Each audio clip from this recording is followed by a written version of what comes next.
স- আহ, আমরা এখন পড়বো হলো আম,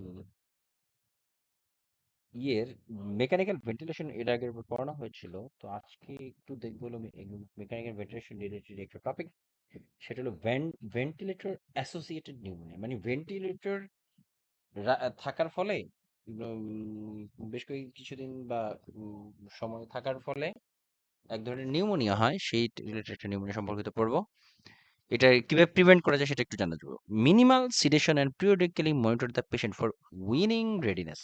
আচ্ছা, ভেন্টিলেটর আমরা দিয়ে যত তাড়াতাড়ি সম্ভব সেটা খুলে ফেলার চেষ্টাটাই করা উচিত, এবং এটা আমরা দেখবো কিভাবে দেখবো, ওই যে অ্যাসিস্ট মোড থেকে যদি এসআইএমবি মোডে যাওয়া যায় কিনা, এই জিনিসগুলো আমরা দেখবো আর কি। হ্যাঁ, maintain semi Fowler's position 30 to 45 degree, maintain cuff pressure. এটা হবে হলো less than 20। হ্যাঁ, মানে সরি, হ্যাঁ, এটা হবে less than 20, ডিরেকশনটা ভুল আছে আর কি।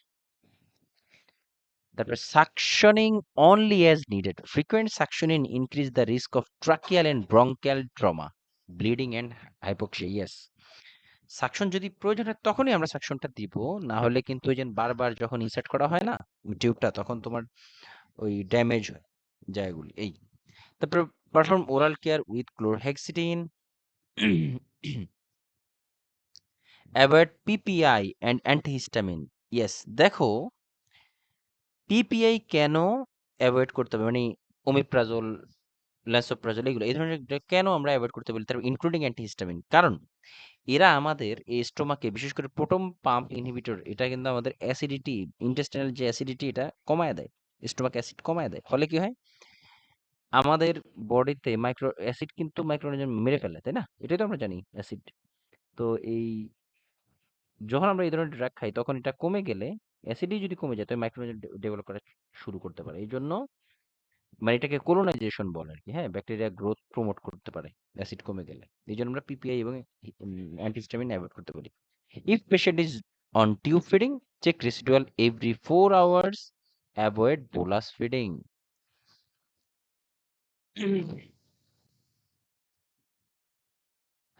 এই ছিল বলার। চলো আমরা এবার আসি হলো হাই প্রেশার, লো প্রেশার, সবই পড়েছিলাম। এবার আসি হলো টিউবারকিউলোসিস। হ্যাঁ, টিবি যে হয়, এই আসলে টিবির বিষয়টা কি, এটা একটু আমরা বোঝার চেষ্টা করি। হ্যাঁ, টিবি, আচ্ছা টিবি কি আমাদের শুধুমাত্র লাংসেই হয়, কি মনে হয়? না ভাইয়া। কোথায় হয় আর?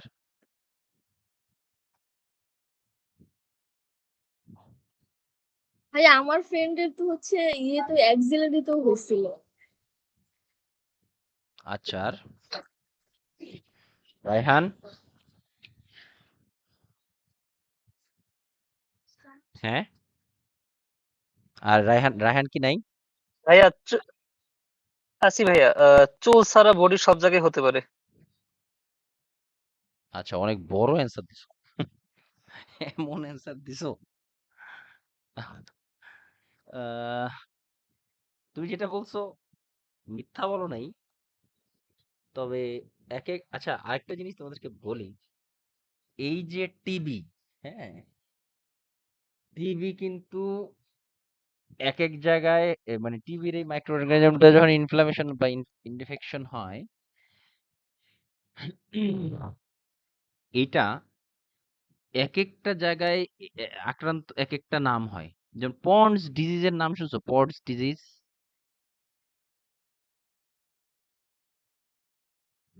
কখনো শুনছো লাইফে? আমি পাইছি।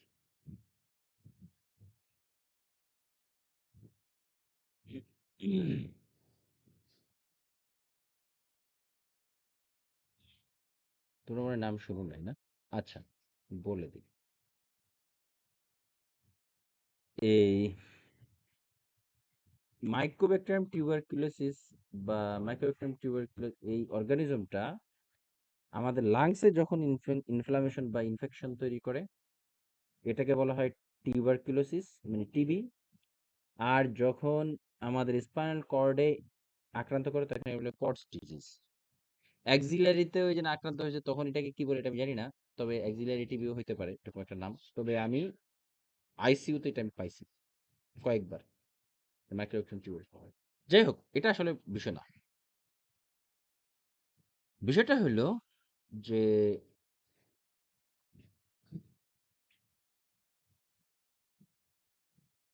প্রথমেই আমরা দেখি pathophysiology. caused by Mycobacterium tuberculosis an airborne organism, মানে এই Mycobacterium tuberculosis এটা কিন্তু এয়ারের মাধ্যমে ছড়ায়। once inhaled it divides in the lungs, যখন এটা কেউ ইনহেল করে এটা লাংসে ছড়ায় এবং it multiplies causing inflammation and develops primary tubercle within the lung. The tubercles মানে এখানে যে নোডিউল তৈরি করে মানে গর্ত করে, বুঝছো, মানে গোল গোল করে। The tubercles eventually undergoes cessation and fibrosis. এই যে লাংসে এই অর্গানিজমটা যায়, যাওয়ার পর এটা কি করে গর্তর মতো বা মোটা করে মানে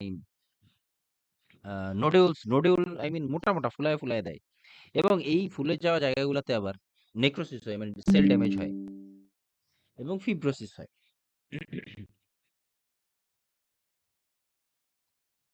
The upper lobes are often affected because of increased oxygen. Yes, লাংসের আপার লোবটা বেশি ইনফ্লেমড হয়। May complicate with disseminated TB. Yes. আচ্ছা, disseminated TB এটা মানে কি? যে disseminated TB যেটা স্প্রেড করে, আই মিন লাংসে হইছে, এই অর্গানিজমটা স্পাইনে চলে গেছে, এটাকে মিলিয়ারি টিউবারকুলোসিসও বলে। ডিসিমিনেটেড টিউবারকুলোসিস অথবা মিলিয়ারি টিউবারকুলোসিসও বলা হয়। ঠিক আছে? তবে একটা জিনিস আমি তোমাকে বলি, এই মিলিয়ারি টিউবারকুলোসিস বা ডিসিমিনেটেড টিউবারকুলোসিস কিন্তু কন্টাজিয়াস না। লিখে রাখতে পারো এটা, এই ইনফরমেশনটা।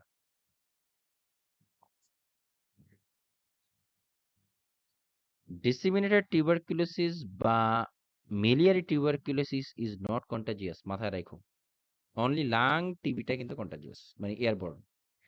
Incidence of tuberculosis increased since the emergence of HIV by AIDS. Yes.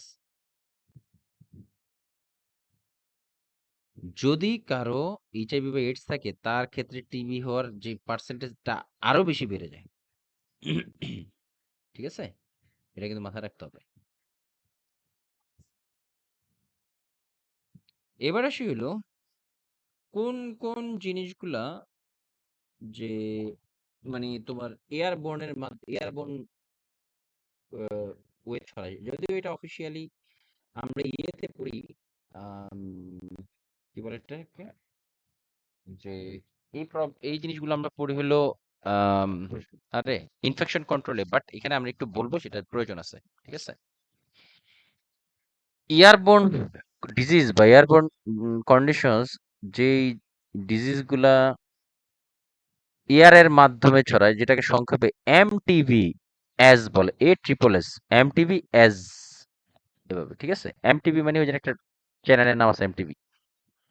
প্রথমেই আসে M for measles, T for tuberculosis, varicella, avian flu, as smallpox, SARS, তারপর shingles, disseminated shingles, মনে আছে যে shingles-টা 20 বা তার বেশি জায়গায় ছড়িয়ে যায়, সেটাই হলো disseminated shingles। আমরা লাস্ট চ্যাপ্টারেই পড়ে আসছি। তো এয়ারবোর্ন ডিজিজ গুলাকে কিভাবে মনে রাখতে পারি আমরা? মনে রাখতে পারি হলো এমটিভিএস, এমটিভিএস এইভাবে, হ্যাঁ। তো এই যাদের তোমার মানে যেসব আহ, মানে ডিজিজ বা প্রবলেম গুলা এয়ারের মাধ্যমে ছড়ে তারাই হলো এয়ারবর্ন ডিজিজ। তো এর ভিতরে এটা কিভাবে মনে রাখতে পারি আরেকবার বলি, এমটিবি অ্যাজ। এই জিনিসটা এভাবে মুখস্থ করো, এটা আমাদের পরেও কাজে লাগবে, টেনশনের কোনো কারণ নেই। এবার আসি হলো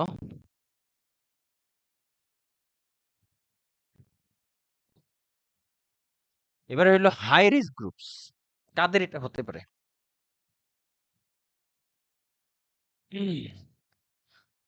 আচ্ছা, আরেকটু জিনিস আম, যদি একটু বলি, এটা না বললেই নয়, সেটা হলো এই মেইন প্রবলেম কিন্তু তোমার মাইক্রোব্যাকটেরিয়াম টিউবারকুলোসিস, এটা তো বলছি, আর এটা ছড়ায় কিন্তু মূলত এয়ার ড্রপের মাধ্যমে, এটাও এটাও বলছি, বিশেষ করে হাঁচি কাশি বা কথা বলার মাধ্যমেও কিন্তু এটা বাতাসের ওই যেই হাঁচি কাশির ফলে যে স্প্ল্যাশ আছে না, এটা ছিটা, এগুলা মানে উড়ে যায়, তখন যা এটা হয়।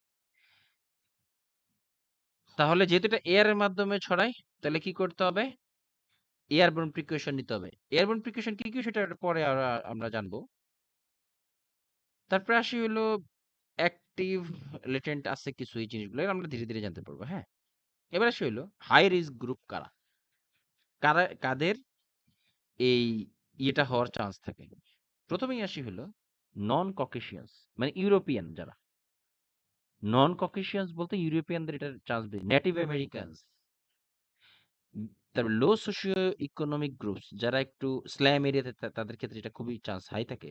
ক্রাউডেড লিভিং কন্ডিশনস, খুব হিজিবিজি জায়গার ভিতরে লোকজন যখন থাকে। হোমলেস, যাদের বাসায় অ্যালকোহলিক, ম্যালনারিশড, ইমিউনো সাপ্রেসড, দেখো অলরেডি বলছি এইচআইভি বা এইডস পেশেন্টদের ক্ষেত্রে এই এই টিবি হওয়ার চান্স থাকে। তাহলে যার এইডস হয়েছে বা এইচআইভি আছে, তার জন্য টিবি কি, তাই না? বিষয়টা আসলে এরকমই। এবার আসি হলো ফাইন্ডিংস, যে কি কি লক্ষণ থাকে টিবি হইলে। প্রথমেই আসলে প্রোডাক্টিভ কফ, ঠিক আছে? প্রোডাক্টিভ কফ প্রথমে। আচ্ছা, এই বিষয়ে একটা জিনিস যদি বলতে হয়, যে এই প্রোডাক্টিভ কফের ভিতরে বিষয়টা হলো যে শুরুতে কাশিটা কিন্তু শুকনা থাকে, পরে আস্তে আস্তে তোমার ওই কাশিটা পেকে যায়, এবং এই কাশির সাথে তোমার মানে রক্ত যায় বা হেমোপটাইসিস হয়, অর্থাৎ কাশির সাথে কিন্তু রক্ত আসতে পারে। প্রথমে কিন্তু শুকনাই থাকে কাশিটা, এরপর আস্তে আস্তে দিন যায়, কাশি ইয়ে হয়, পেকে যায় যেটাকে বলে, এবং এর সাথে হেমোপটাইসিস হয়, যে 3 সপ্তাহের বেশি কাশি, এরকম। হ্যাঁ, ওই ইয়েলো মিকোয়েড স্পুটাম আর কি। তারপর নিয়ে শ্বাসকষ্ট তো হবেই, lungs related issue. Afternoon low grade fever, yes, বিকালের দিকে এটা কম, মানে কম থাকে, মানে ফিভারটা কম। তারপরে রেলস অর ক্র্যাকলস, এগুলো সব অ্যাবনর্মাল সাউন্ড। হেমোপ্টাইসিস যেটা বললাম। তারপর অ্যানোরেক্সিয়া এবং ওয়েট লস হয়, পেশেন্টের ক্ষুধা মন্দ হয় এবং ওয়েট কমে যায়। নাইট সোয়েট হয়, রাত্রেবেলা ঘুমানোর সময় শরীর একদম ঘেমে তোমার ঘেমে যায়। এটা কিন্তু classic sign, very important sign একটা, বুঝছো? রাত্রেবেলা নাইট সোয়েট হয়। এখন কথা হলো, আরো কিছু কন্ডিশনও এই নাইট সোয়েটটা হয়। হ্যাঁ, আরো কিছু ডিজিজে এরকম নাইট সোয়েট, একটা হলো টিবি। আর কি কি কন্ডিশন আছে যেগুলো একটু আমরা জানা উচিত, যেটা হলো যে আরো কিছু কিছু ডিজিজে নাইট সোয়েট। প্রথমেই আসে হলো টিবি, একদম আমরা এটা অলরেডি পড়তেছি। এরপর আসলে এইডস। এইডসেও কিন্তু রাত্রেবেলা ঘুমানোর সময় তোমার জ্বর আসে, মানে sorry, শরীর ঘেমে যায়। হ্যাঁ, তারপর আসলে হজকিন্স লিম্ফোমা, এটা একটা টিউমার বা ক্যান্সারও বলতে পারো, যেটা আমরা ভবিষ্যতে পড়বো এটা। তারপর ইম্পাইমা, তারপর আসলে সার্কোইডোসিস, এগুলা এই কয়েক কিছু প্রবলেম গুলাতে রাত্রেবেলা পেশেন্টের শরীর ঘামায় যায়। টিবি, এইডস, হজকিন্স লিম্ফোমা, ইম্পাইমা এবং সার্কোইডোসিস। ঠিক আছে, এই স্লাইডটা কয়েকবার এমনি জাস্ট এগুলো মুখস্থ করতে না, এগুলো জাস্ট কয়েকবার টানা পড়ো, তাইলে কিছুটা মাথায় থাকবে। এবার আসলে যে ডায়াগনোসিসের ব্যাপারে একটু আমরা যদি দেখতে চাই, টিবি ডায়াগনোসিস। টিবি ডায়াগনোসিস এর আগেও কোথায় জানি বলছিলাম যে ৩টা অনেক রকম ভাবেই করা যায়, তবে কনফার্মেশন হলো এক্স-রে। আর পিপিডি বা কোয়ান্টিফায়ার টেস্ট দ্বারা স্ক্রিনিং টেস্ট বলতে বোঝা যায় এই মাইক্রো অর্গানিজমটা আছে অথবা থাকলে কতটুকু আছে, এইগুলা।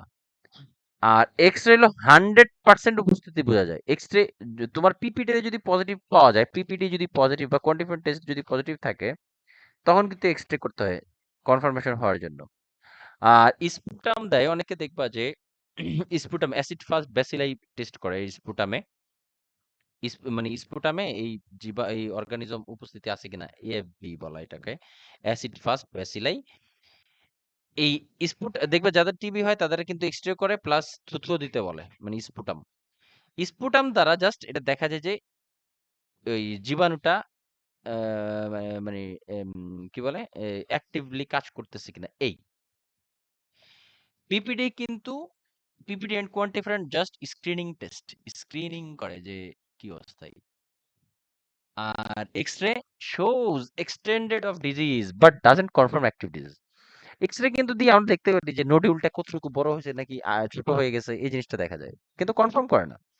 স্পুটাম এএফবি কিন্তু তোমার কি বলে এটা, এই ওটার নাম জানি কি, যে অ্যাক্টিভ আছে কিনা এটা বোঝা যায়। এবং পরপর তিনটা, আই রিপিট, পরপর তিনটা স্পুটামের যদি পজিটিভ আসে তখন এটা অ্যাক্টিভ হিসেবে কাউন্ট করে।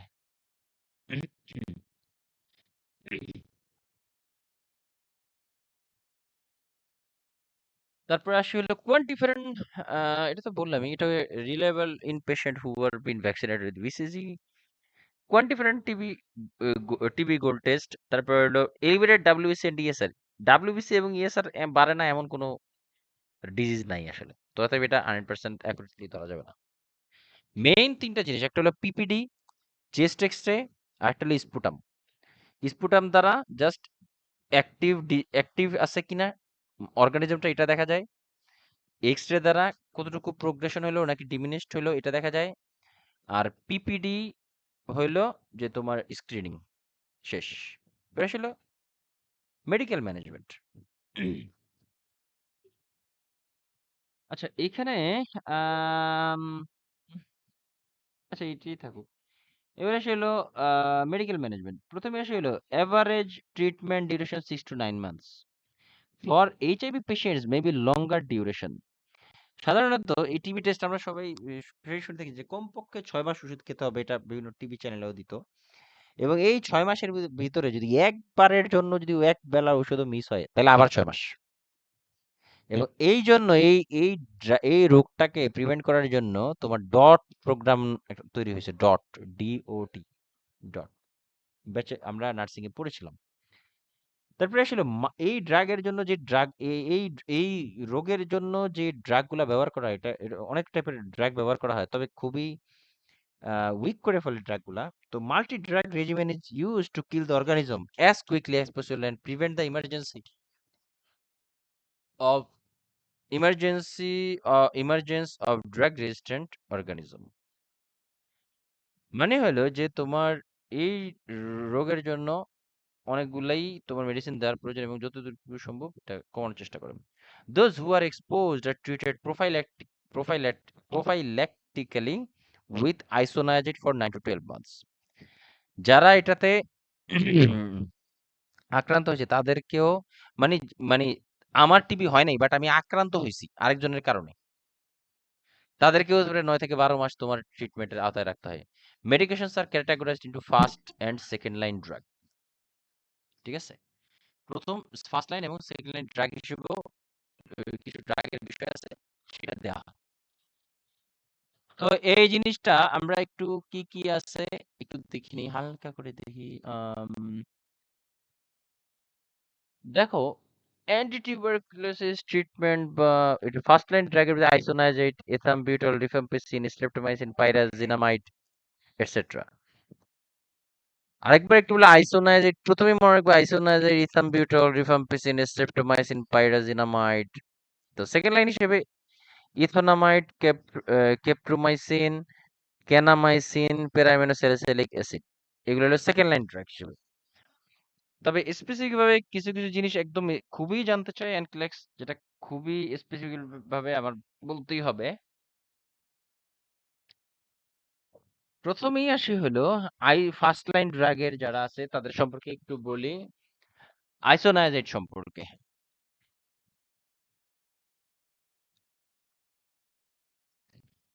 আইসোনায়াজাইড,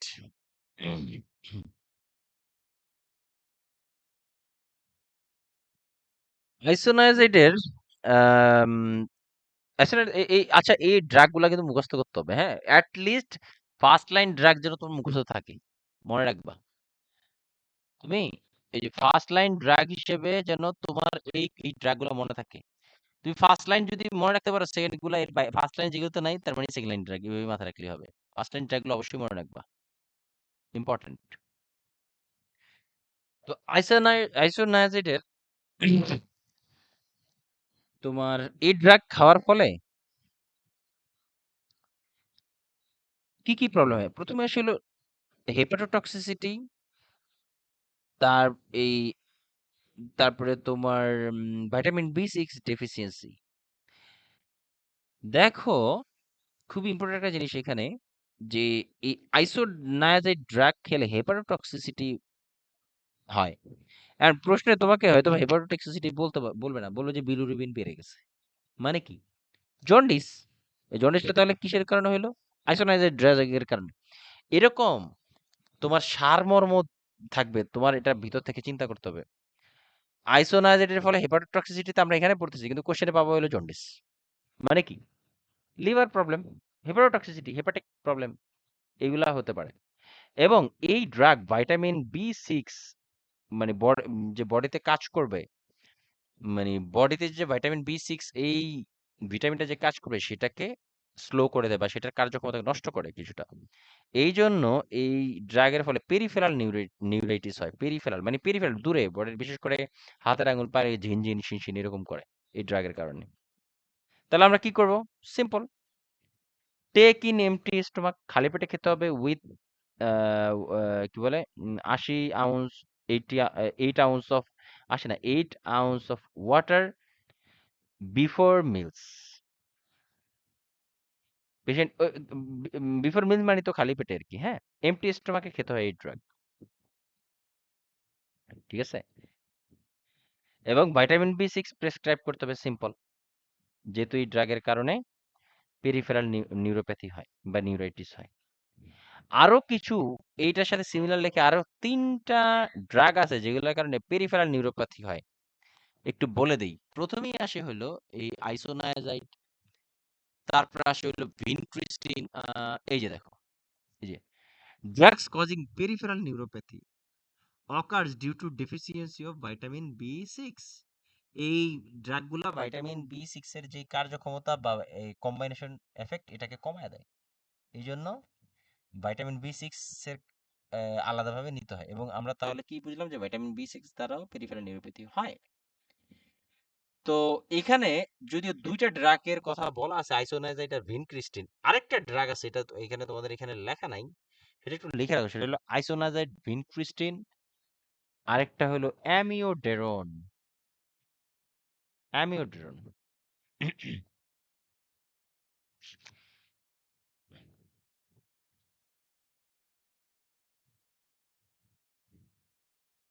লিখছো সবাই? আইসোনাইজাইড, ভিনক্রিস্টিন, আর একটা হলো অ্যামিওডেরন।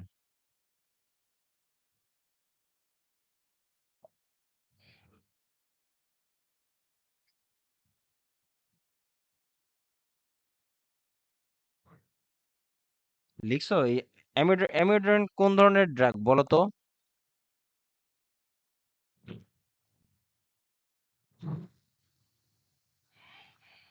কেউ বলতে পারবা?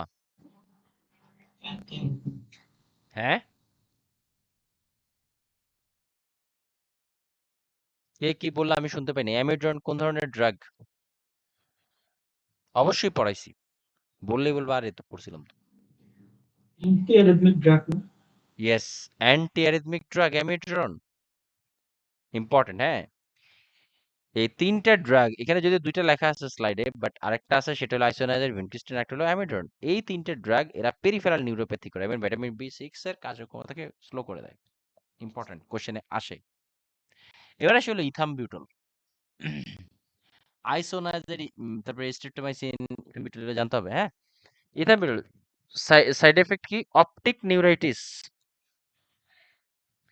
Use caution in patient with ocular defects, মানে যাদের প্রবলেম, যাদের চোখ অলরেডি প্রবলেম আছে, তাদেরকে ড্রাগ দিলে আরো বেশি প্রবলেম বাড়বে, চোখে অপটিক নিউরাইটিস হবে।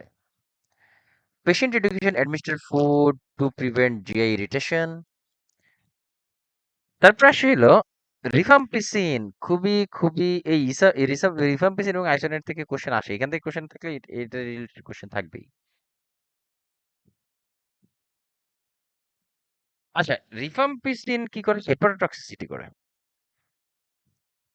Present with nausea, vomiting, cause orange red discolouration of urine, sweat, tear, stool, etc. Patient can take empty stomach with 8 ounce of water. দেখো, এই যে রিফাম্পিসিন সম্পর্কে কিছু জিনিস আছে। আমরা তাহলে দুইটা জিনিস একটু কমন পাইলাম যে রিফাম্পিসিন এবং আইসেট বোথ হেপাটোটক্সিক। ঠিক আছে? ইনক্লুডিং কি করে? এরা তোমার ইউরিনের কালার অরেঞ্জ রেড ডিসকালারেশন করে। আমাদের একটা স্লাইডই আছে আলাদা এই রিফাম্পিসিন সম্পর্কিত।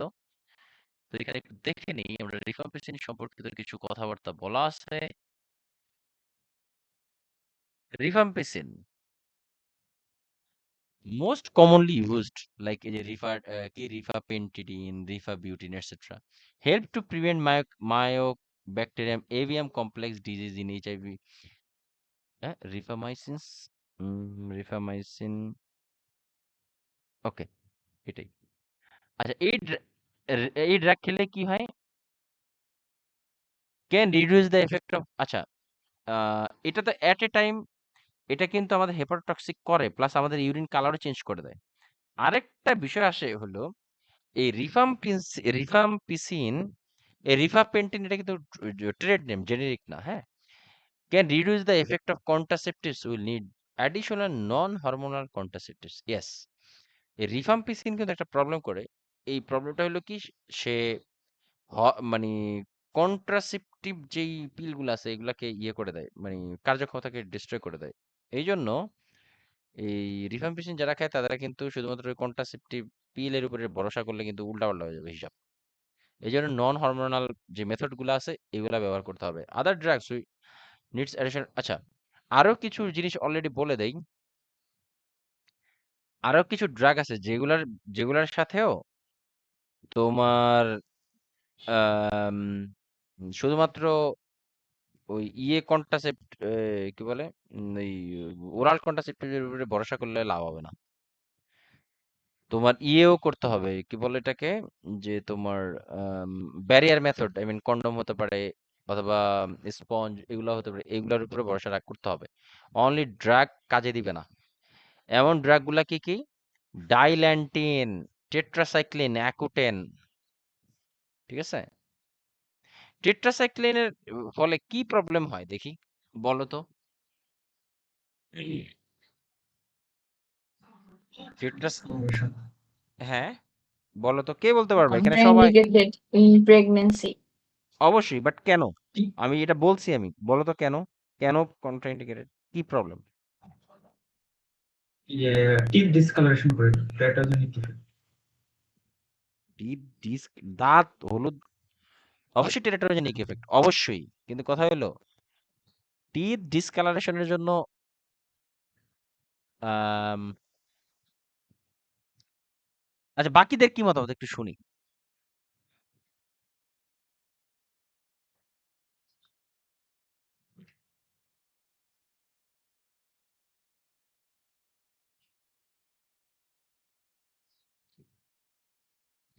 কি কথা বলো না?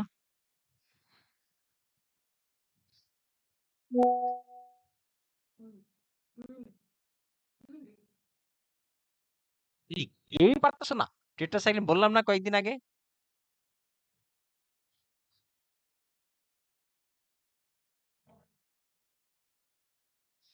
এইটাই তো teeth discoloration.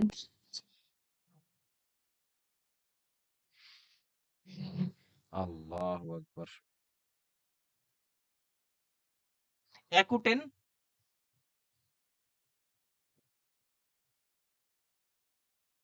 অ্যাকুটেন কেন?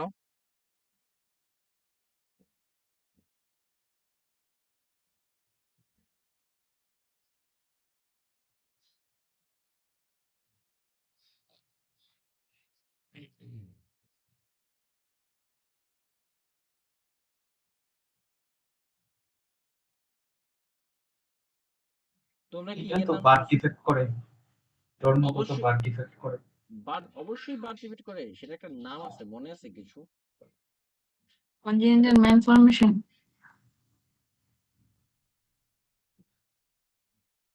ক্রানিওফেশিয়াল ডিসমরফিজম, মনে আছে? মাথা ছোট হয়ে যায় বাচ্চার। জি ভাইয়া। তোমরা এই এই এই এই ড্রাগের ক্ষেত্রে এই সাইড এফেক্ট যদি ভুলে যাও তাহলে অ্যানক্লেক্সের ঝামেলা আছে,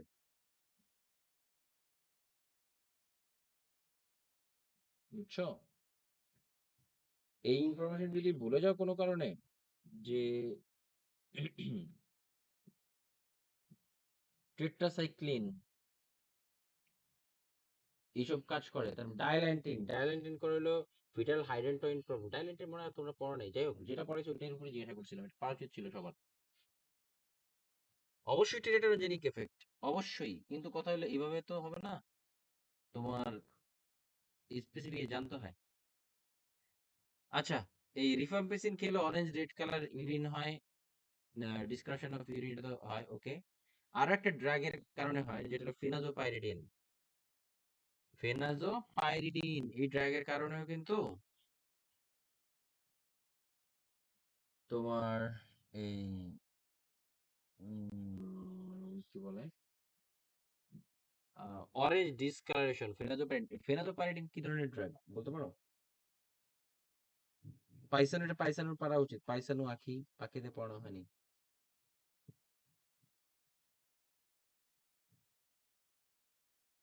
পারবা?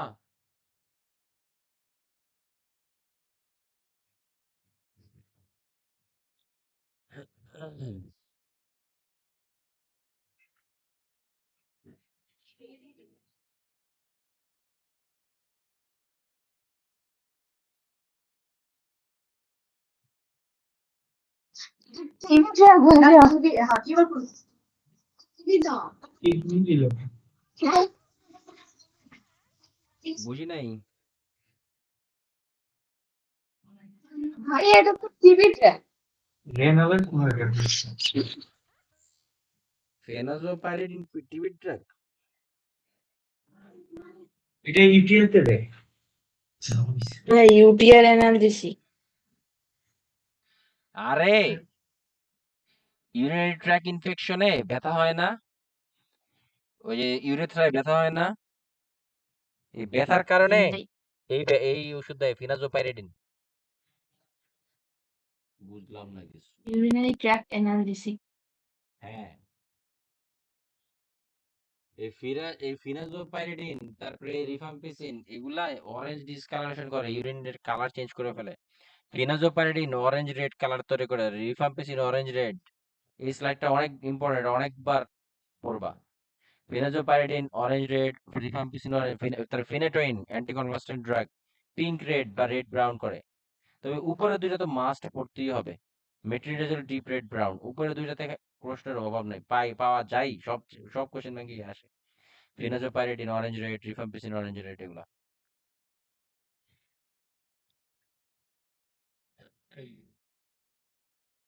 তারপরে আসলে স্ট্রেপ্টোমাইসিন, যে স্ট্রেপ্টোমাইসিন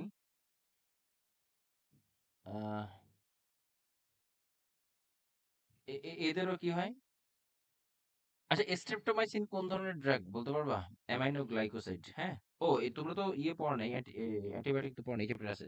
স্ট্রেপ্টোমাইসিন কিন্তু অ্যামাইনো গ্লাইকোসাইড ড্রাগ, লাইক এজিথ্রো, না, লাইক ভ্যানকোমাইসিন এই জাতীয়। নিউরোটক্সিসিটি, এদের কারণে স্ট্রেপ্টোমাইসিন বা অ্যামাইনো গ্লাইকোসাইড ড্রাগের একটা সাইড এফেক্ট হলো নেফ্রো, অটো এবং নিউরো, এই তিনটা টক্সিসিটি হয়, নেফ্রো, অটো এবং নিউরো। আমার কাছে একটা স্লাইড আছে যেটা ভবিষ্যতে দেখানো হবে, যে কোন কোন ড্রাগের নেফ্রো, অটো এবং নিউরো প্রবলেম টক্সিসিটি হয়, সেটা একত্রে দেয়া আছে। নেফ্রোটক্সিসিটি হয় অ্যাকুট কিডনি ইনজুরি বা ফ্লো কমে যাবে ইউরিন আউটপুট। তারপর অটোটক্সিসিটি মানে কানে ঝিনঝিন করবে এরকম। আর নিউরো লাইক পেরিফেরাল নিউরাইটিস হতে পারে, এরকম এগুলা মানে ইয়ে প্রবলেম না দেখা দেয়। ওই যে স্লাইড গুলো পড়তেই ভাইয়া অর্ধেক দিন চলে, স্লাইডে এত ইম্পর্টেন্ট। জানো, স্লাইড শুধুমাত্র স্লাইড পড়ে পাস করছে। হ্যাঁ, করতে পারবো, কিন্তু গত ক্লাসের স্লাইড গুলো আমার তেমন একটা ইয়ে হয় নাই, ওই যে ভেন্টিলেশন টাইম লাগে না, ইজি চাই। হ্যাঁ মাঝে মাঝে কিছু কিছু ক্লাসে স্লাইডে অনেক ইমপ্রুভ, যেমন আজকের ক্লাসে স্লাইড গুলোতে অনেক কিছু আছে। তো এরপর আসি হলো যে পাইরাজিনামাইড, এটা হলো হেপাটোটক্সিসিটি। যাই হোক, এই কটা ছিল মোটামুটি গিয়ে প্রবলেম।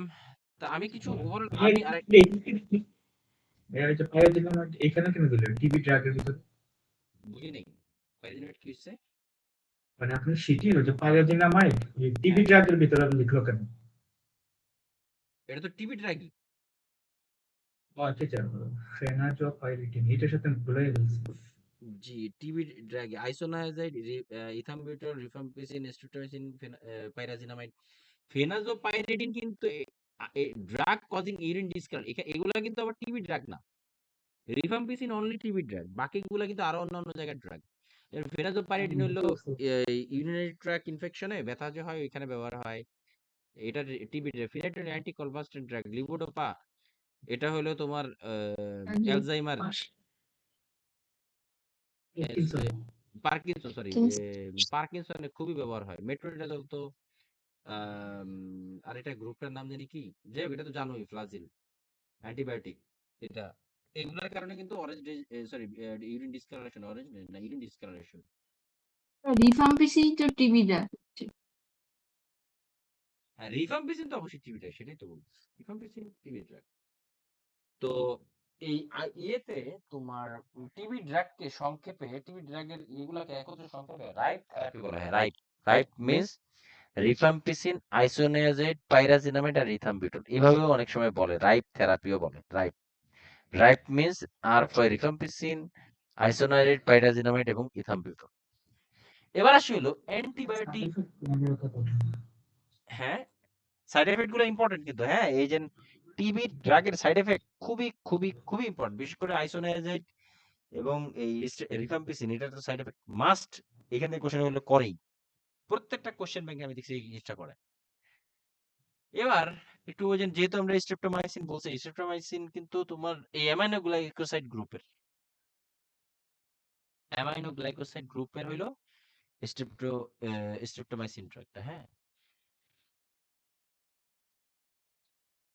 তারপরে আসে হলো আরেকটা জিনিস না বললেই নয়, যে কিছু ড্রাগ আছে যেসব ড্রাগ গুলা খাওয়ার ফলে তোমার চোখের প্রবলেম হয়, মানে অপথ্যালমিক টক্সিক ড্রাগ, মানে যে ড্রাগ গুলা খাইলে চোখেও একটু সতর্ক, চোখের বিষয়ে একটু সতর্ক থাকতে হবে।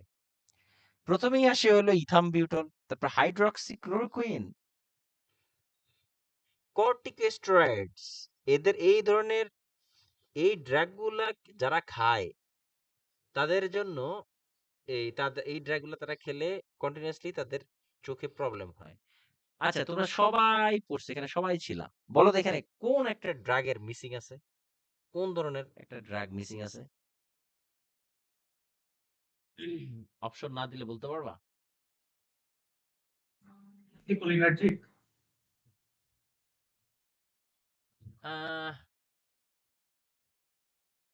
অ্যান্টিকোলিনার্জিক ড্রাগ খেলে কি পিরিয়ডিক আই এক্সামের প্রয়োজন পড়ে?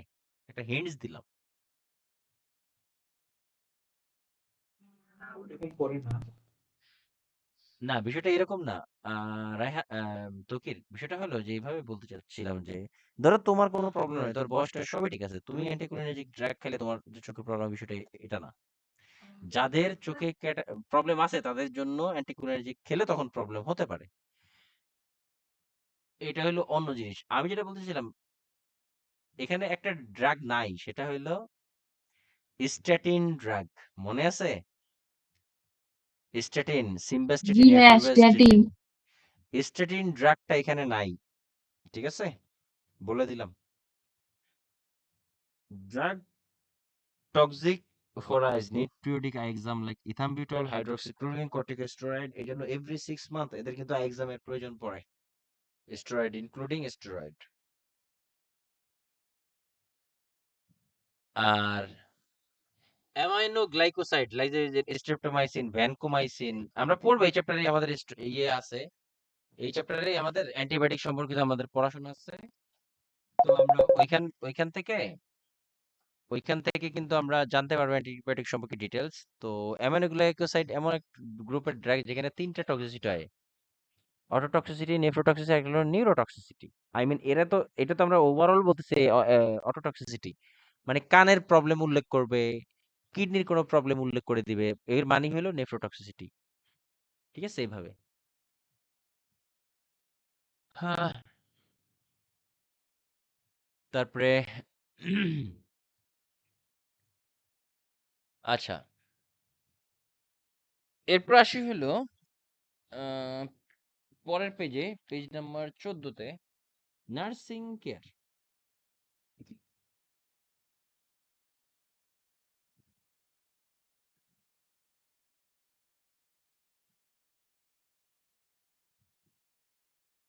ও সরি, সেকেন্ড লাইন ড্রাগ বাকি আছে তো, ভুলে গেছিলাম।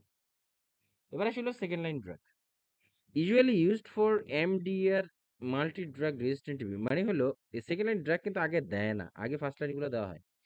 তো সেকেন্ড লাইন ড্রাগ কখন দেয়? যখন উপরে ড্রাগগুলো রেজিস্ট্যান্স হয়ে তখন কিন্তু সেকেন্ড লাইন হিসেবে ড্রাগগুলো দেয়। Usually used for multi drug resistant tuberculosis when other drugs are not effective, like কি এথিওনামাইড, সাইড এফেক্ট কি জিআই হেপাটোটক্সিসিটি, তাহলে ক্যাপ্রিওমাইসিন গিভেন ইন্টারভেনাসলি, প্যারাইমেনো স্যালিসিলিক অ্যাসিড, তার ক্যানামাইসিন এটসেট্রা, এই ড্রাগগুলো ব্যবহার করা হয়। এবার আসলে পরের কোনো স্লাইড বাকি আছে মনে হয়।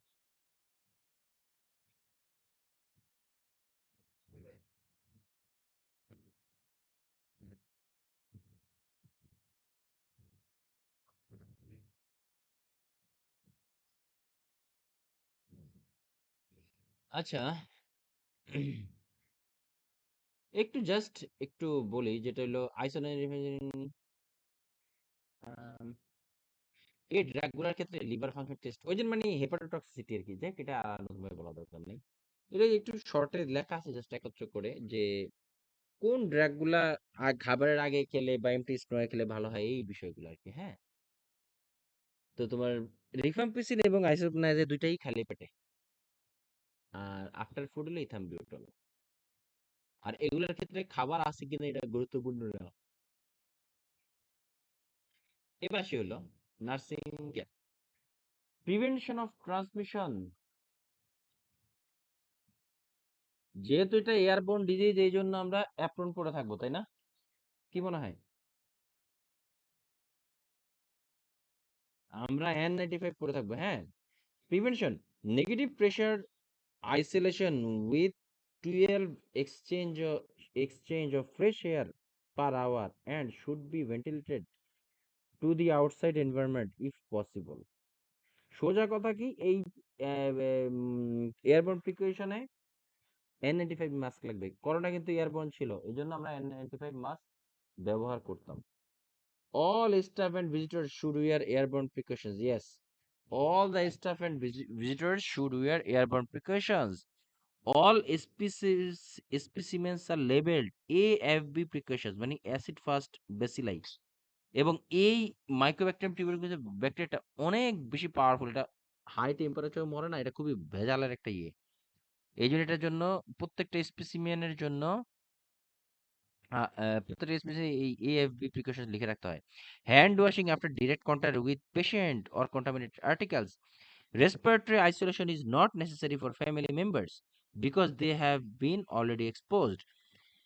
মানে ফ্যামিলি মেম্বারদের জন্য কিন্তু রেসপিরেটরি আইসোলেশনের কোনো প্রয়োজন নেই, কারণ তারা অলরেডি ইয়ে থাকে, এফেক্টেড থাকে। When patient need to be transported out of the room for a test, should wear a surgical mask. Yes, এই জায়গা থেকে ভালো একটা কোশ্চেন হয়। আমি তোমাকে বলি, এয়ারবোর্ন প্রিকশনের পেশেন্টদের ক্ষেত্রে সকল হসপিটাল স্টাফরা এয়ারবোর্ন প্রিকশন মেনটেন করবে। এয়ারবোর্ন মানে এয়ারবোর্নের মাধ্যমে যে ডিজিজগুলো ছড়ায় যায়, এই এই ডিজিজগুলোর ক্ষেত্রে হসপিটাল স্টাফরা সবাই এয়ারবোর্ন প্রিকশন মেনটেন করবে। আই মিন মুখে N95 মাস্ক, তারপরে তোমার গাউন, এগুলো সবই মেনটেন করবে। কিন্তু পেশেন্ট কি করবে? তাহলে পেশেন্টের ট্রান্সপোর্টের সময় ধরো পেশেন্টকে লিফটে করে উপরে নিয়ে যাবে, এন্ড পেশেন্ট তাহলে কি করবে? পেশেন্ট সার্জিক্যাল মাস্ক ব্যবহার করবে। হসপিটাল স্টাফরা N95, এটা কোশ্চেনটা 100% পাবা, যে কোনো কোশ্চেন ব্যাংকে প্র্যাকটিস করো না কেন, এটা পাবাই, বলে দিলাম আগেই। When patient need to be transported out of the room for a test, should wear surgical mask. Risk of transmission is decreased significantly 2 to 3 weeks after initiation of ATT therapy. Sputum culture is needed every 2 to 4 weeks once treatment is initiated. Most patients have negative culture after 3 months of treatment. Yes, দেখো এখানে বলা হয়েছে যে 3 মাস পরে কিন্তু পেশেন্টকে negative দেখায়, but তারপরেও কি আমরা তাহলে ট্রিটমেন্ট বন্ধ করি? নো, আমরা কিন্তু ট্রিটমেন্ট বন্ধ করতে পারি না, বিকজ এটা ইনঅ্যাক্টিভেট হয়ে থাকে, লেটেন্ট টিবি হয়ে থাকে। মানে সে মাইক্রো অর্গানিজমটা আছে ভিতরে, বাট কোনো কার্যক্রম চালাচ্ছে না, বাট কখন হুট করে এটা রিস্টার্ট দিয়ে দেয় এটা বলা যায় না। এই জন্য আমরা 3 মাস পরে মোটামুটি ইনঅ্যাক্টিভ দেখাই, কিন্তু কমপ্লিটলি ডেড হওয়ার জন্য আমরা বাকি আরো ট্রিটমেন্ট চালায় যাই। When 3 sputum cultures are negative, the patient is not infectious anymore. Yes, আমরা স্পুটাম কালচারের মাধ্যমে একটু আগে বলছিলাম ডায়াগনোসিস, স্পুটাম কালচারের মাধ্যমে কি চেক করি? আমরা অ্যাক্টিভ কিনা নাকি ইনঅ্যাক্টিভ সেটা আমরা চেক করি। এজন্য পরপর 3টা স্পুটাম কালচার যখন করা হয় সেক্ষেত্রে তোমার 3টা স্পুটাম কালচার যখন করা হয়, এটা যদি নেগেটিভ আসে দেন পেশেন্টটার ছোঁয়া মানে কন্টাজিয়াস থাকে না। ঠিক আছে? তারপর আসি হলো ওইটা অনেকটা ইয়ের মতো, ওই যে চিকেন পক্স এর মতো, যখন চিকেন পক্স শুকায় যায় থাকে তখন আর কিন্তু কন্টাজিয়াস থাকে না, এই টাইপের আর কি। When 3 sputum cultures are negative, the patient is not infectious anymore. They may return to employment or school. কারণ কি? They are not contagious. Promote nutritional intake like calorie count as needed, small and frequent feedings, wait at least twice a week, promote diet high in protein and carbohydrate with supplemental vitamins. Prevent social isolation like assess for signs of anxiety.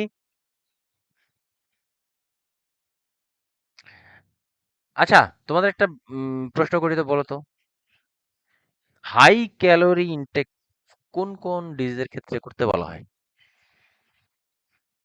এনক্লেক্সে 2টা জায়গায় পাইছি আমি যে large mills মানে অনেক খাবার খেতে encourage করছে, বলতে পারবা? একটা হচ্ছে বার্ন আর একটা হচ্ছে হাইপোথাইরয়েড হাইপার নাকি হাইপো? হাইপারথাইরয়েড আর হচ্ছে যে বার্ন পেশেন্ট ওদেরকে 6 লার্জ মিল। হ্যাঁ, 6 লার্জ মিলের কথা বলা হয়। বাকিটা শুনে নাও, এগুলো কিন্তু আসে, সংক্ষেপে বলি কিন্তু আসে, এগুলোই পাবা ঘুরে ফিরে। তারপরে হলো assess for signs of anxiety and depression, fatigue, encourage expression of concerns, discharge instructions, যে give a list of the medication regimen, ensure direct observation therapy like DOT for non-compliant patient, মানে যেসব পেশেন্টরা তোমার ঠিকমতো ডক্টরের অর্ডার ফলো করে না বা কথাবার্তা শুনে না, তাদের কিন্তু ডট এসে ওষুধ খেয়ে তারপরে যেতে হয়। Emphasize the importance of drug compliance, importance of covering the mouth and nose when coughing, strict hand washing, need to notify medical doctor on any signs of recurrence. চলো একটু হালকা, এই যে একটি জিনিস যেটা বলেন মুখে বলেছিলাম, mask guideline with airborne condition. Health care ওয়ার্কাররা যারা আছে তারা পড়বে কি? Inside room N95, while patient is being transported outside the room, patient wear surgical mask. মানে পেশেন্ট যখন রুমের থেকে বের হবে, রুমে থাকবে কি নেগেটিভ প্রেসার, মানে আইসোলেটেড তো থাকবেই, নেগেটিভ প্রেসার থাকবে রুমে, এটা আমরা পড়বো। এটার এয়ারবোর্ন প্রিকশনের যে সিস্টেম এটা আলাদাভাবে পড়ানো হয় ইনফেকশন কন্ট্রোলে, বাট এটাও এখন একটু জেনে নিলে ভালো। আমরা এয়ারবোর্ন প্রিকশনের জন্য N95 মাস্ক তো ব্যবহার করি। হসপিটালের ভিতরে যত স্টাফ আছে, হসপিটাল স্টাফ সবাই N95 মাস্ক ব্যবহার করবে পেশেন্টের সামনে গেলে, বাট পেশেন্ট যখন পেশেন্ট পরে থাকবে, তোমার সার্জিক্যাল মাস্ক পরে থাকবে, তাকে যখন ট্রান্সপোর্ট করা হয় তখনও মাস্ক পরে থাকবে। রুমের ভিতরে পেশেন্ট একা থাকলে কোনো মাস্ক পরার দরকার নাই, বাট রুমে কেউ ঢুকতে গেলে অবশ্যই পেশেন্ট আগে মাস্ক পরে নিবে, দেন আমরা তো অবশ্যই N95 মাস্ক পরবই। ঠিক আছে? হ্যাঁ, রুমে পেশেন্ট কি মাস্ক পরে থাকবে? রুমে পেশেন্ট যখন থাকবে সে হুম। মাস্ক না পরলেও চলবে, একটা কোশ্চেনে পাইছিলাম। রুমে পেশেন্ট যখন একা থাকবে, একা, তখন তার মাস্ক না পরার প্রয়োজন নাই। ঠিক আছে? কিন্তু আমরা যদি যখন রুমে কেউ যাই, ঢুকবে তখন আমরা হ্যাঁ তখন মাস্ক পরবে, ইয়েস। যখন রুমে ঢুকবো তখন পেশেন্ট মাস্ক পরবে, আর আমরা যখন যাব তখন কিন্তু আমরা অবশ্যই N95 মাস্ক পরে যাব, ঠিক আছে? পেশেন্ট তখন কি সার্জিক্যাল মাস্ক পরবে? হ্যাঁ অবশ্যই পেশেন্ট সার্জিক্যাল মাস্ক পরবে, এইটাও কোশ্চেন আসছিল যে পেশেন্ট কি মাস্ক পরবে। অবশ্যই সার্জিক্যাল মাস্ক। তারপরে আসে হইলো ক্যালোরিক কাউন্ট। ওই যে পেশেন্টকে কি দিবা যে close monitoring the patients intake for 3 days based on the percentage of food they consume during each meal. The dietitian will convert that into calories. ঠিক আছে? কয় মিনিট আছে আমরা?